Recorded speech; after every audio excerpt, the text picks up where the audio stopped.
السلام علیکم ورحمت الله وبرکاتہ. زه یم ستاسو ورور ستاسو ملګری امیر خان. څنګه چې تاسو ته پته ده اختر ته یو څو ورځې پاتې دي او هر یو کس د خپل ځان لپاره د خپل فیملي لپاره د خپل ماشومانو لپاره هغه د اختر لپاره شاپینګ شروع کړی دی.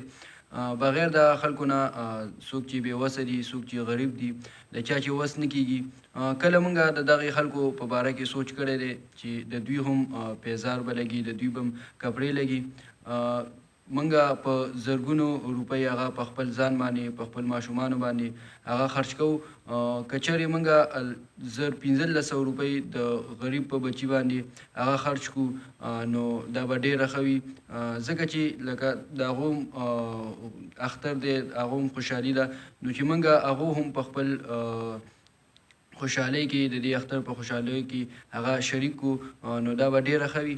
دې سره سره کم صدقه فطر چې ده موږ چې ورته سرسایه وایو نو چې څومره زر کیدی شي نو چې دغه موږ ورکړو نو چې نو کم کس له چې دغه سرسایه ورکوو چې هغه د خپلو ماشومانو دپاره یا د کور دپاره کومه سودای یا د ماشومانو دپاره کپړې یا پیزار نو چې هغه پې هغه د خپلو ماشومانو دپاره واخلي نو څومره چې زر کیدی شي نو چې دغه موږ زر ورکړو. ځینې خلک دغه د اختر ورځې لپاره ساتي چې د اختر په ورځ به دغه ورکړو نو څومره چې زر کیدی شي چې دغه سرسایه موږ دغه غریبانانو ته هغه ورکړو نو چې هغو پې خپل ضرورت هغه پوره کړي. د دې نه علاوه یو اهم میسج د سره شریکوم. زما زیاتر ویډیوګانې هغه د احساس پروګرام باره کې تاسو سره ما شریکې کړي. مقصد مې د هغې دا و چې زما د لاسه زما په ذریعه باندې د چا مدد وکړی شي نو د دې نه غټه خبره زما لپاره بله نشي کیدی.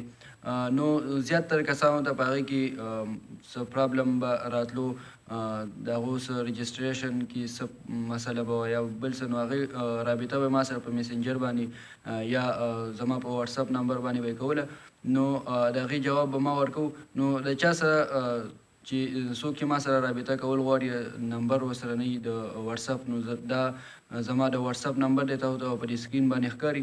نو څوک چې د چا چې څه مسله وي نو هغه ما سره په دې واتساپ نمبر باندې رابطه کولی شي نو انشاءالله هغه ته به زه زر ته زره څومره چې ما نه زر ته زره کیدی شي هغه له به زه د هغې جواب ورکوم. څه قسمه مسله نو هغه ما سره په دې نمبر باندې رابطه کولی شي.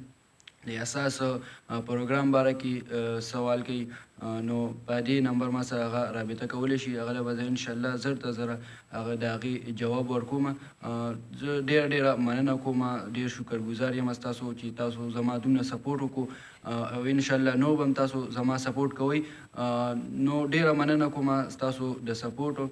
دغه یو څو خبرې وې چې تاسو سره ما شریکولې. په اخره کې بیا هم درته وایم چې د اختر په دې خوشحالو کې د غریبانانو د بېوسو خلکو د هغو ځان سره په خپلو خوشحالو کې شریک کوي.